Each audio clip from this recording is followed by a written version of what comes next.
hacemos a veces 36 horas de guardia. 36 horas seguidas de guardia. ¿Cómo se aguanta eso? Con esto de las pastillas para dormir y que no, porque me voy a volver No dependiente. tenés por qué soportarlo sufriéndolo con algo completamente incapacitante. Además está la neurobiología. Si vos sos diabético, no te curás a fuerza de voluntad. Estamos hablando de neurobiología, de neurotransmisores.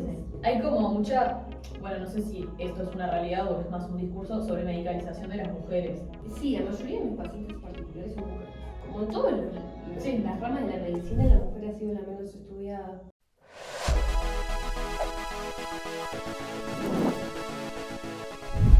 Bienvenidos a la segunda temporada de Cerebreando, un espacio donde nos juntamos para reflexionar sobre la salud mental y todo lo que nos atraviesa. Hoy nos acompaña Gabriela Pérez, psiquiatra y psicoterapeuta, para hablar sobre psicofármacos, estigmas, tratamientos y la importancia de pensar la salud mental desde una mirada interdisciplinaria e integral. Bueno, estamos acá con Gabriela Pérez, médica, psiquiatra y psicoterapeuta. ¿Cómo estás, Gaby? ¿Todo bien? Bien, ¿ustedes cómo están? Gracias por Muy invitarme. bien. Gracias a ti por venir. Contanos, tengo entendido de que tenés otra formación además de psicoterapeuta y médico psiquiatra, ¿puede ser? Sí, en realidad, bueno, sí, soy médica psiquiatra graduada de UNDER. Ah, bien. Después les cuento un poquito, me desempeñé como docente y como psicoterapeuta me fui formando más en la línea psicoanalítica.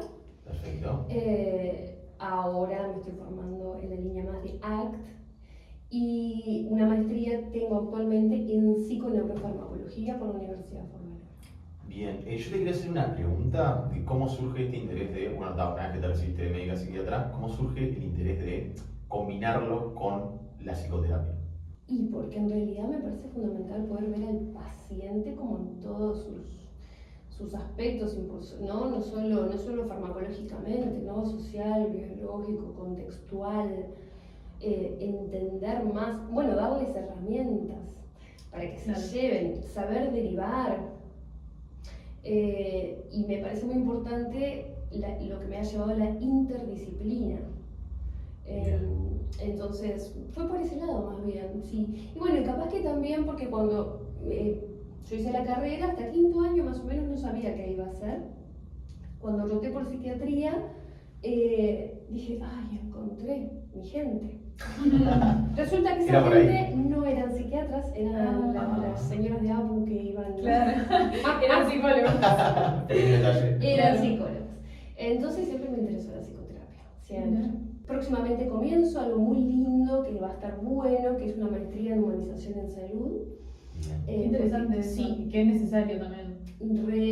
Porque ahora se va a empezar a intervenir desde ese lado en las políticas de salud, que tienen que ver con bueno, la empatía, evitar el burnout, el contacto con el paciente, como realmente empezar a tener herramientas para abordar desde ese lado. Yo te iba a hacer otra pregunta.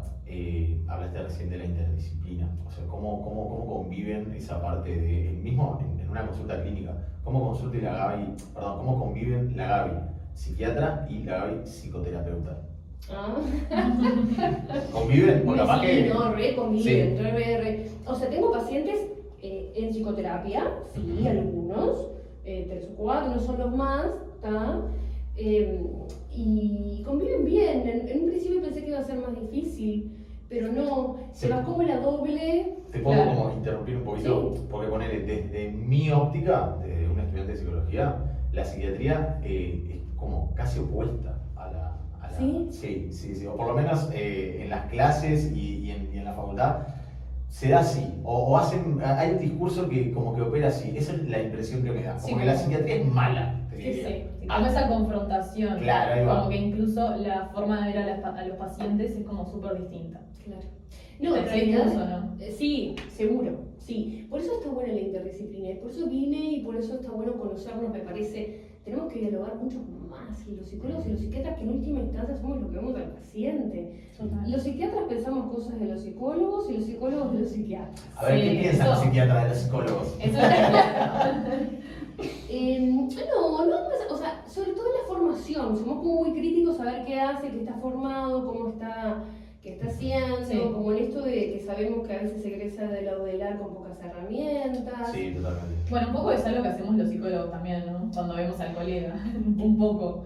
Como esta Más cosa de- por ese lado también. Y también, a ver, che, el psicólogo no estará pensando que yo medicalizo, ¿viste? Como, creo que nada, que ahí ese encuentro se da porque no hemos tenido instancias de diálogo que son fundamentales. Total.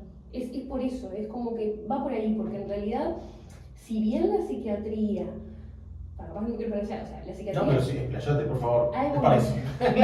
El programa es para eso. Ha evolucionado mucho en realidad. Imagínense que antes, sí, la psiquiatría era una forma de control social, ¿no? Donde las intervenciones eran mucho más invasivas, la clinoterapia, semanas, meses, pacientes acostados en la cama. Estoy hablando del tiempo de Chepare, ¿no? Cuando recién comenzó el Villarrebó, Claro. o baños de agua, inmersión en agua fría. Bueno, ahí estamos hablando de una psiquiatría mucho más compleja y invasiva, sí. Pero hoy en día está evolucionando hacia otra cosa. Los fármacos son muy nuevos, muchos se especializan en psicoterapia. Depende de la persona. Entonces, podríamos decir que hoy en día la psiquiatría constituye una pata de lo que es un tratamiento integral. Sí, cada vez más. Claro. Yo creo que cada vez más, cada vez más. Hay algunos psiquiatras que todavía no, pero no son la mayoría. Y eso está bueno poder decirles, ¿no? Como que hay una línea de psiquiatras que pensamos que la interdisciplina está re buena y que no estamos de acuerdo con otros psiquiatras. Claro. Entonces, como está esa línea, ¿viste? Y bueno, eso Sí, está igual como muy instaurado esa cosa como del rol del psiquiatra como en un rol como más jerárquico y de poder, bueno, un poco por todo este como que se discurso daba médico. así, Sí, hegemónico. total. Esto que les contaba, ¿no? Hace muchos años, cuando comenzó el Villarrebó, sí, totalmente hegemónico. Es más, pensaban que podían curar a los pacientes solo con la presencia, o curar los delirios con convencerlos. Claro. Una cosa, sí. Claro, una cosa muy Sí. paternalista.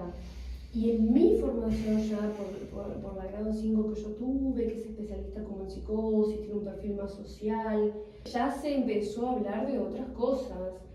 Se empezaron a hablar de la parte más social, del entorno, de la familia, del proyecto de egreso, no solo de lo biológico, que lo biológico es fundamental, ya lo hablamos, Claro. pero no, hay una línea de cambio, yo creo que hay una línea de cambio que está empezando a surgir.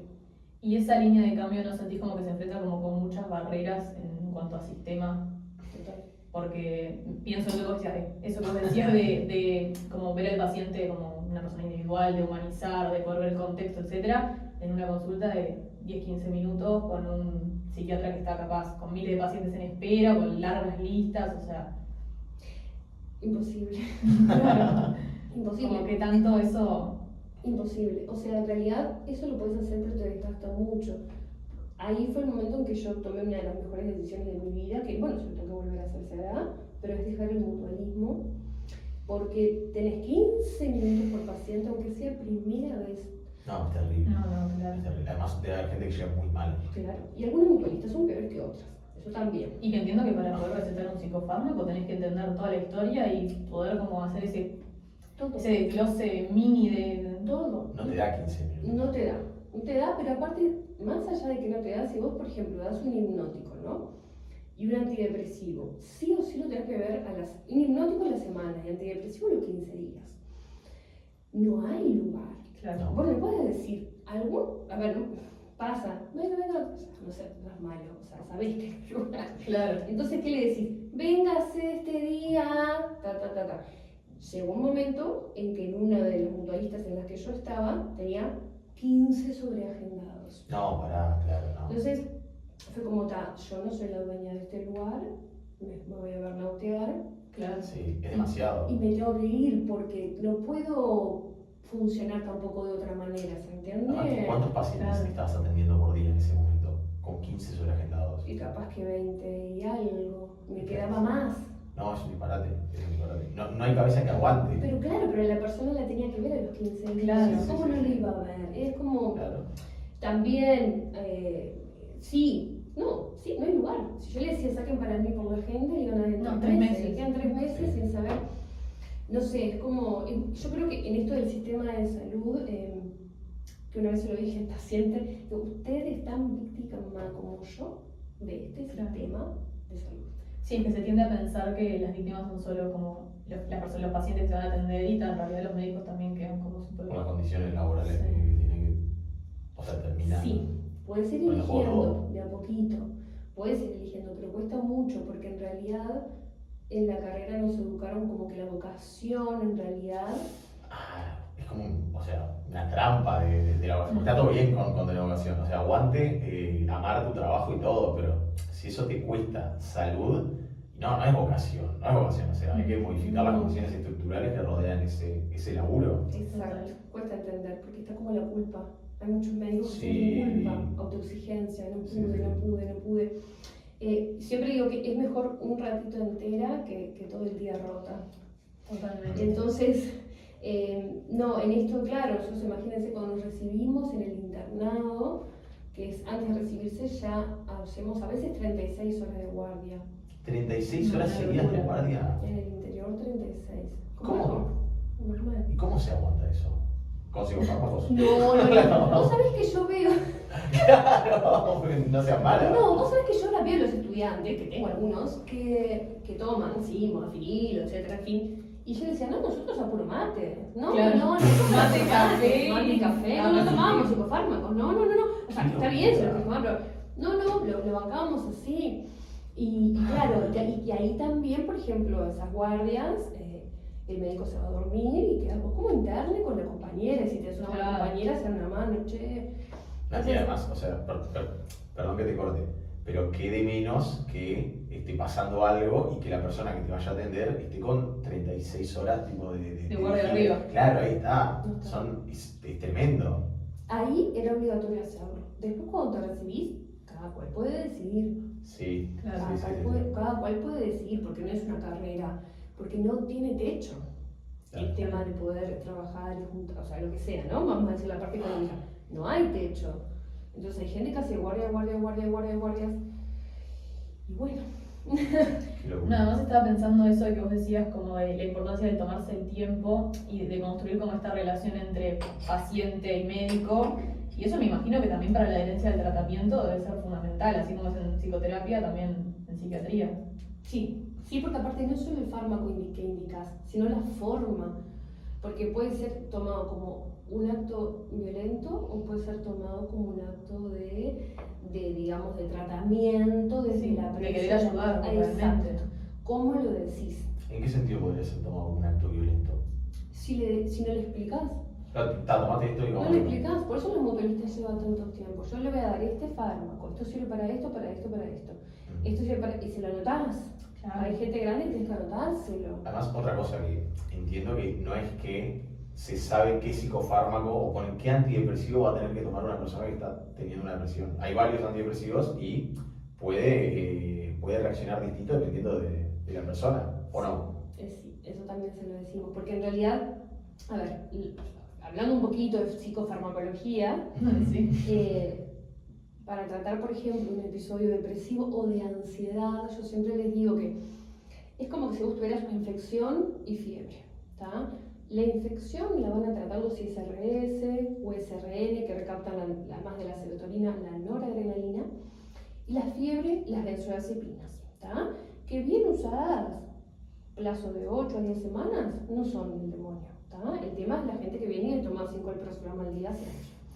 Que me parece que es una gran parte de la población, ¿no? Y la mayoría de las benzodiazepinas no son indicadas por psiquiatras, son indicadas por medicina general. También. No sabía que medicina general podía dar Sí. medicamentos psiquiátricos. Nosotros no indicamos tantas benzodiazepinas, las indicamos con mucho cuidado. Medicina general, familia, dale con la personal. Las benzodiazepinas entonces son ansiolíticos.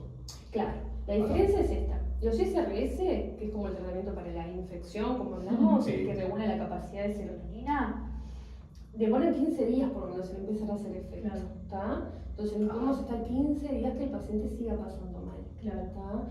Y además hay diferentes SRS, está la fluoxetina, está la sertralina, el citalopram, fluvoxamina, y cada cual se da según el cuadro del paciente. El citalopram tiene un perfil más ansiolítico, baja mucho la rumiación.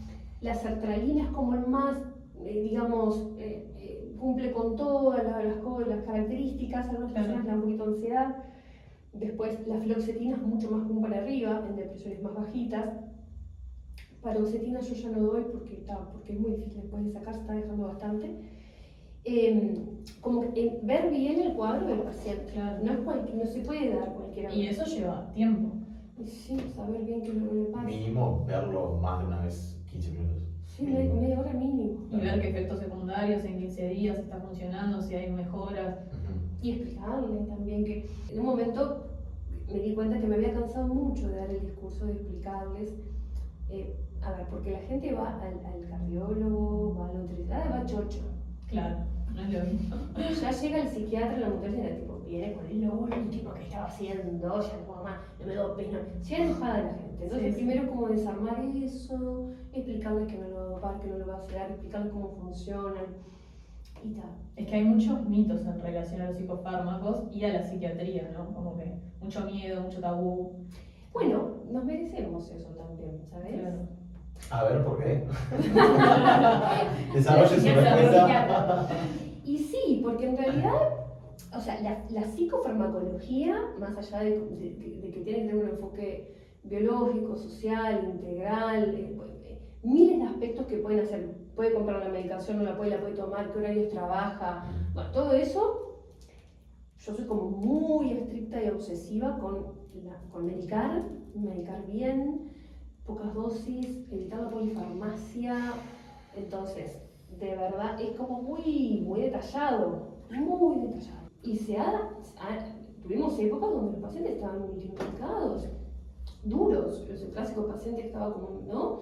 Hoy en día ya no pasa tanto eso, los antipsicóticos son más nuevos, pero ese mito yo creo que viene de la mano de la mala prescripción, de la mala prescripción farmacológica. Sí, yo me acuerdo cuando yo era chico, a más de un compañero le daban, creo que retilina, puede ser. Sí. Porque era inquieto. Mm, Era como la norma y tal, le daban retilina y después estaban mansos, tranquilos. Eso hay que ver porque hay que estudiar bien si no es que en la casa está pasando algo, están ansiosos y ahora es un Claro. TDAH. Claro, Sí, sí. se está hablando mucho últimamente como de la sobremedicalización, sobre todo en, no sé, primera infancia y vejez.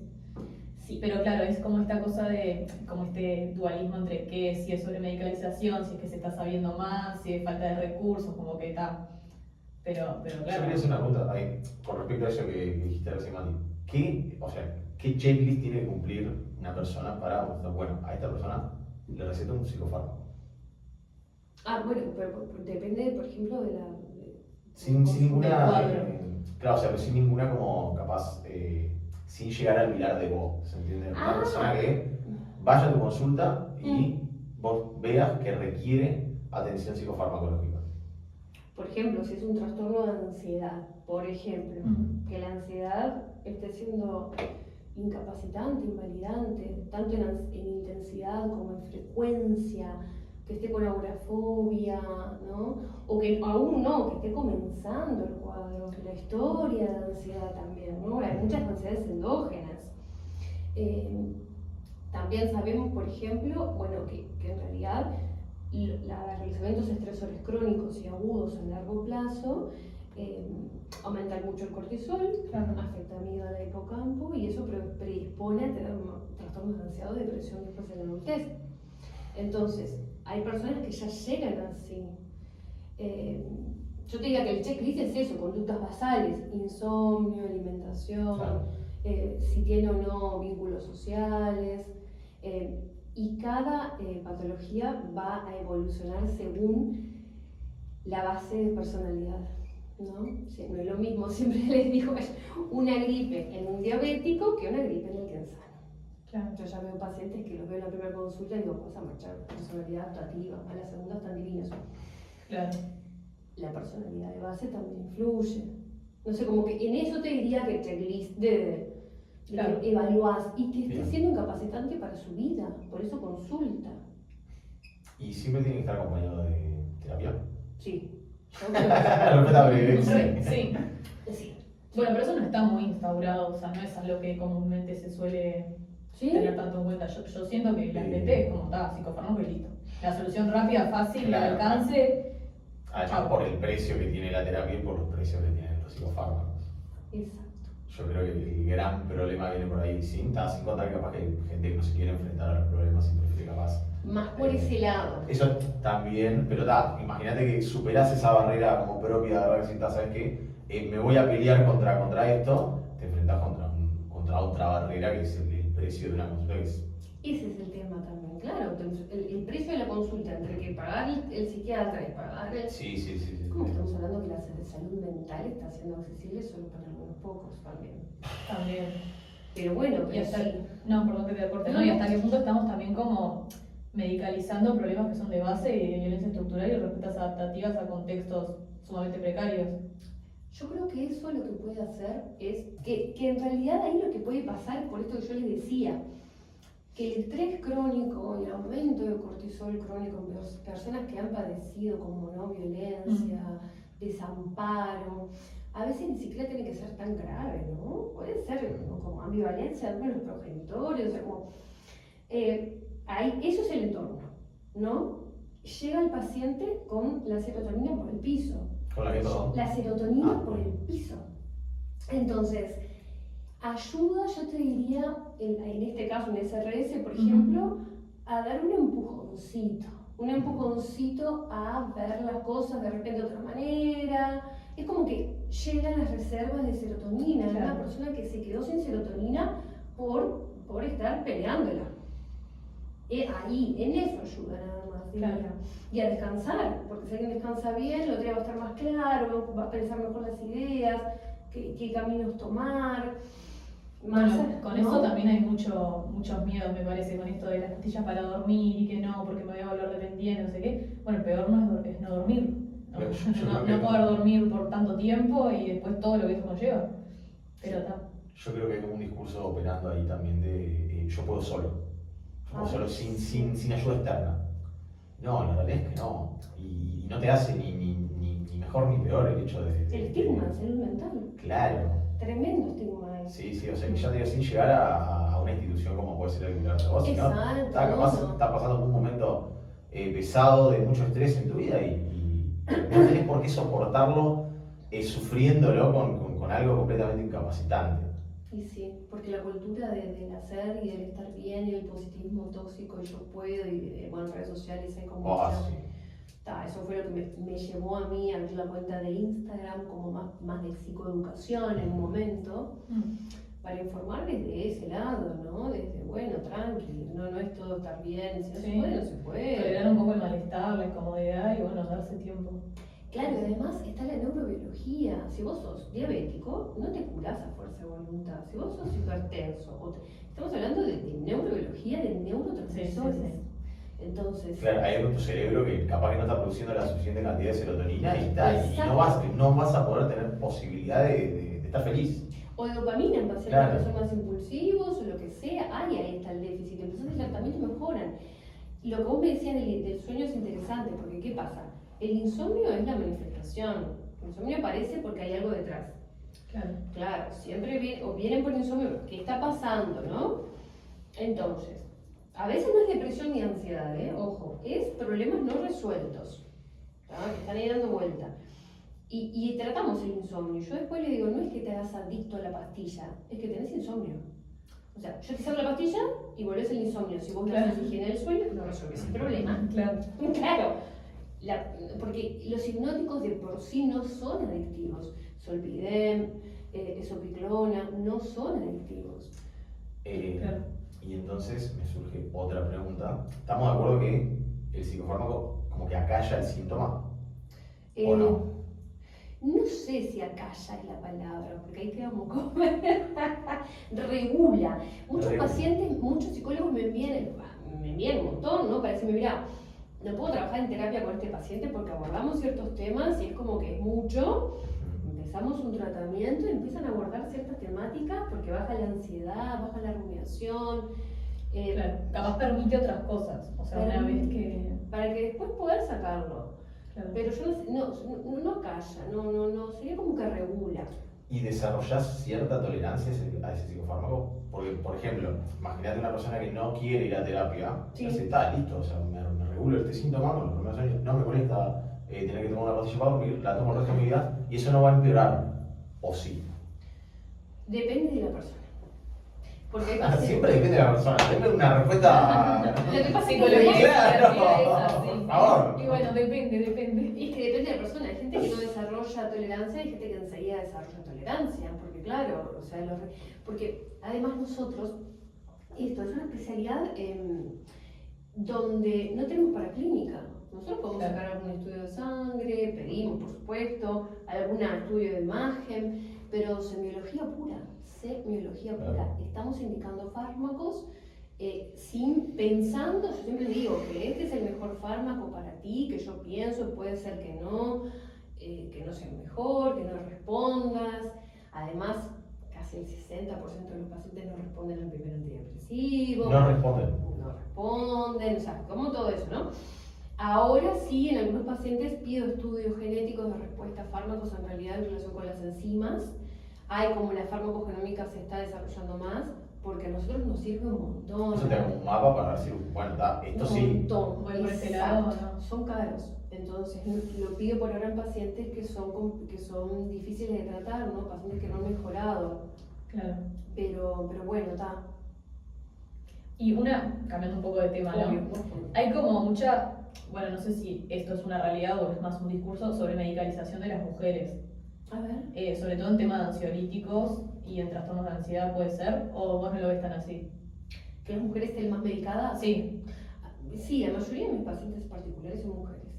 Tengo pocos hombres. Pero ¿será que es porque están más inmersas en el sistema de salud, porque consultan más, o es que hay una gran, bueno, también por la gran prevalencia obviamente de trastornos de ansiedad, pero ¿cuál pensás vos que es como el motivo de eso?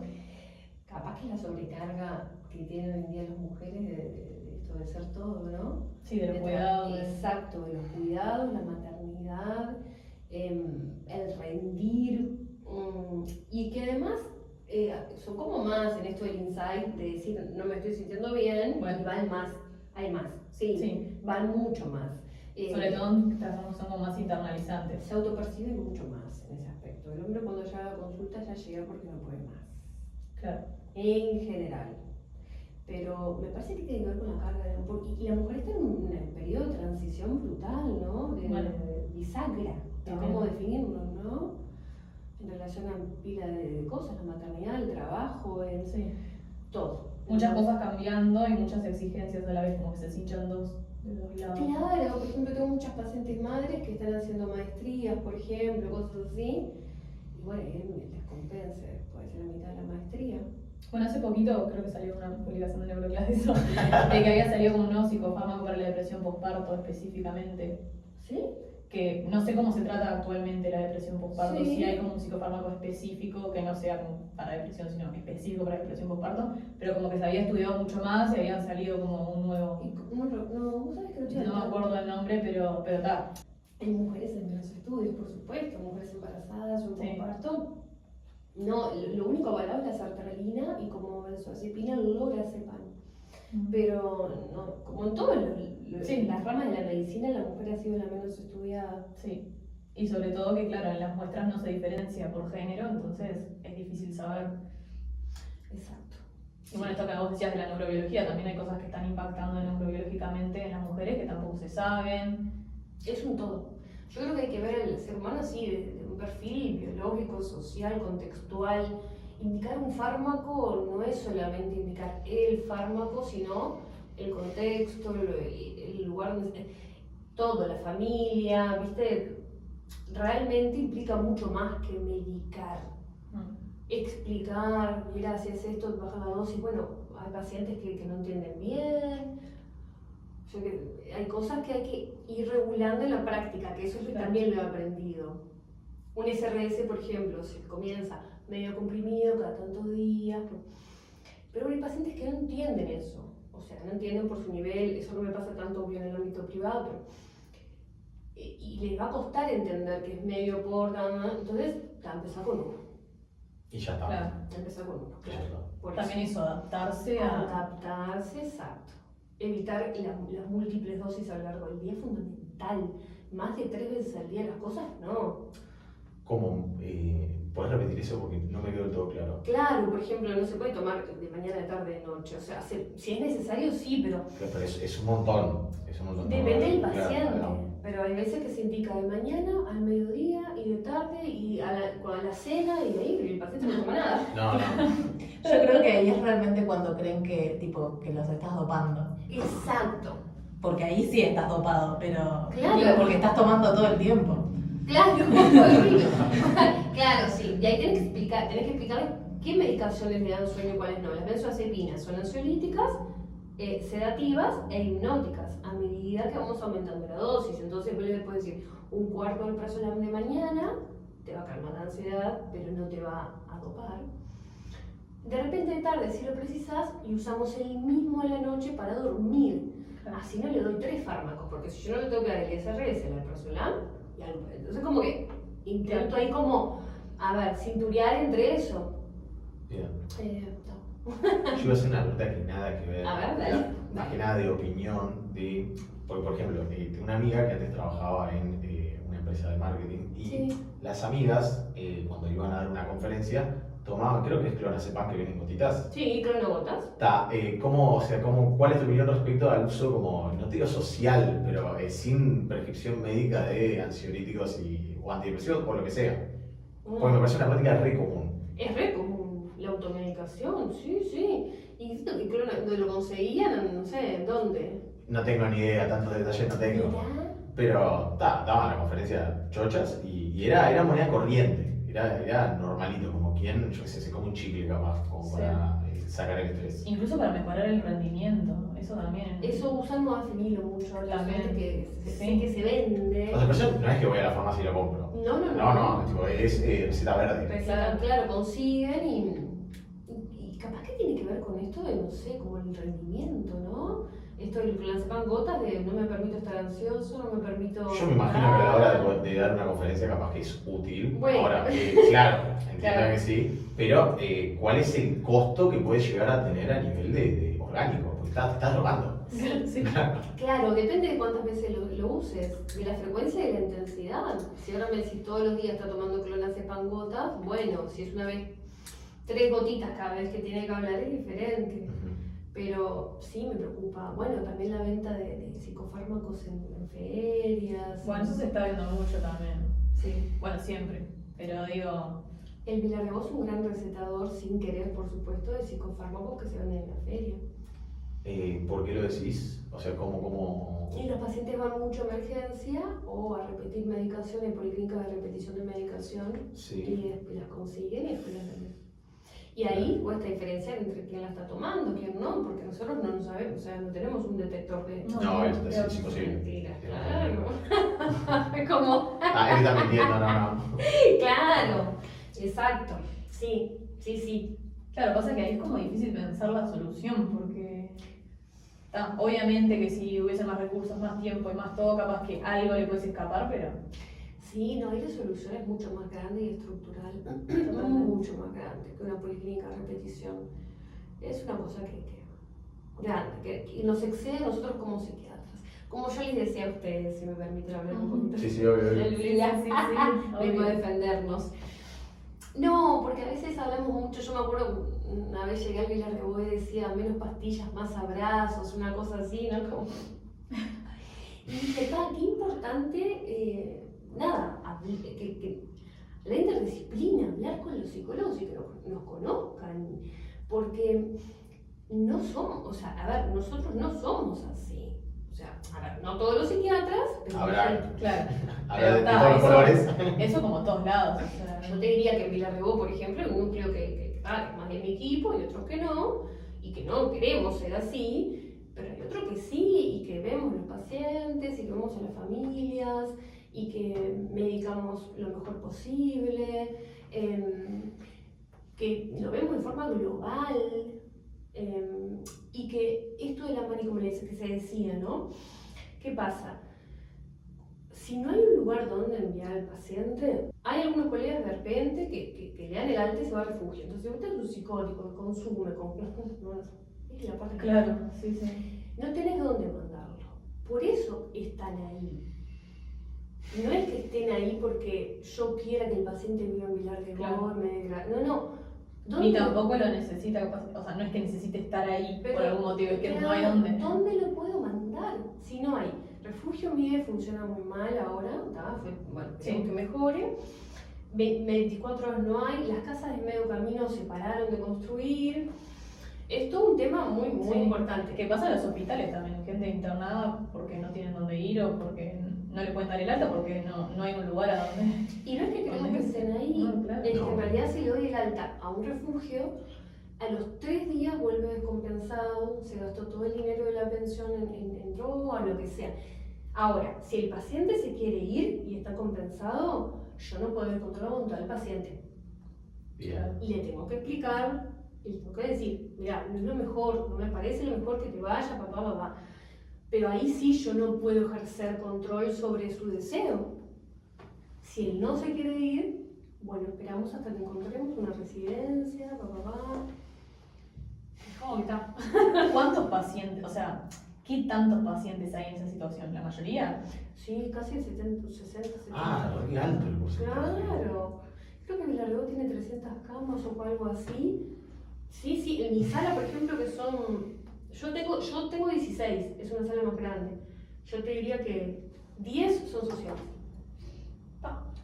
Claro, es muchísimo. Y claro, eso también agota recursos porque... Obvio, 10 son sociales. No hay recursos. No hay recursos. básicamente es el problema estructural de todo. Ese es el tema. Bueno, ¿les parece si vamos cerrando y sacamos una preguntita ahí? No sé si te habíamos explicado cómo es la dinámica esa. Son preguntas. Bueno, la idea es que saques un papelito, ese A papelito ver. tiene una pregunta. A ver. Y la idea es que la contestemos todos, o Sí. dependiendo qué tan difícil sea la pregunta, la contestes tú sola. Ay, Dios mío. A ver. Acá.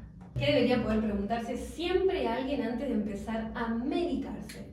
Yo creo que tiene que ver con esto de la autopercepción, que está costando mucho, ¿no? Como parar, salir del piloto automático y ver realmente cómo estamos. O sea,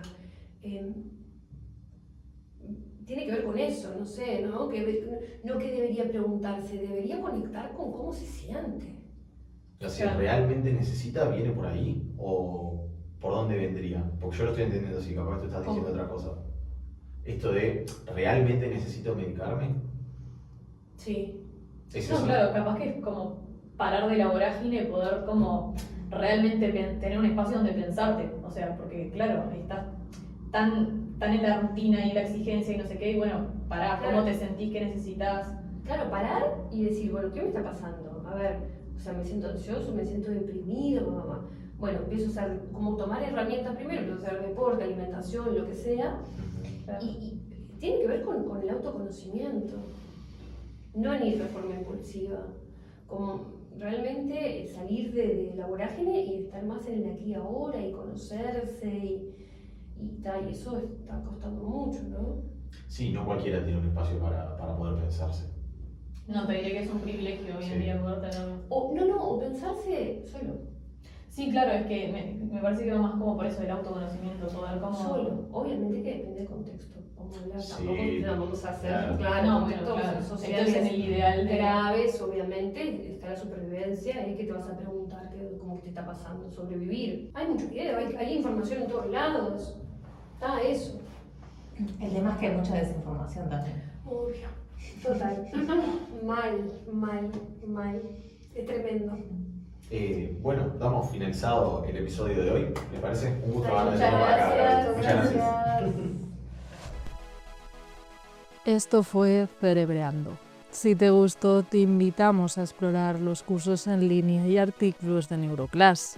Formación accesible para todos. Y no te pierdas las charlas de Psicología al Sur, el primer festival de psicología del Río de la Plata, disponibles en nuestro canal de YouTube. Hasta la próxima.